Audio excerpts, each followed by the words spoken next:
couple of things to address already. Note how Amber isn't complaining about any abuse she has since claimed to have suffered, and this is just months before the divorce. In fact, her primary complaint in this argument is that Johnny split or left, removing himself from a physical attack by Amber the night before. This will be her main sticking point throughout the video. Her wording is curious for an alleged abuse victim. Amber, of course, testified to only hitting Johnny one time during their entire relationship, apparently to save her sister Whitney. But this is not that day following the March 2015 incident. This is months later, and yet we have already established that Johnny wants no part of these seemingly frequent physical altercations and chooses instead to leave the room or the home altogether when attacked. Both parties speak as if these attacks by Amber are a common occurrence. Of course, Amber doesn't want to talk about the details, but she'd rather stick to the point of Johnny leaving when he's attacked, to which her response is that only perpetuates the fight. So if I'm understanding this correctly, she claims he makes the fight and her response worse by running away. You know, the whole "you're making me do this" reasoning.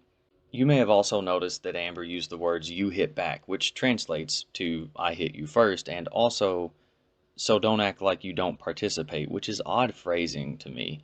He corrects her by saying he pushed her on the plane during one of her attacks, something he has owned up to doing on another occasion when she was punching him in order to get away from her and get her off of him to get to the door and leave. But I'm sure the act of moving her or shoving her away to escape counts as abuse in her book, no matter what she was doing to prompt it. Now back to the tape. Really, when you split on me, how do you feel when I leave you? When I split, when I go into the other room, you said. And getting me a room, getting another room in a hotel is just the same thing. When did I get another room at a hotel? You text Steven or Nathan in Toronto to get you another room.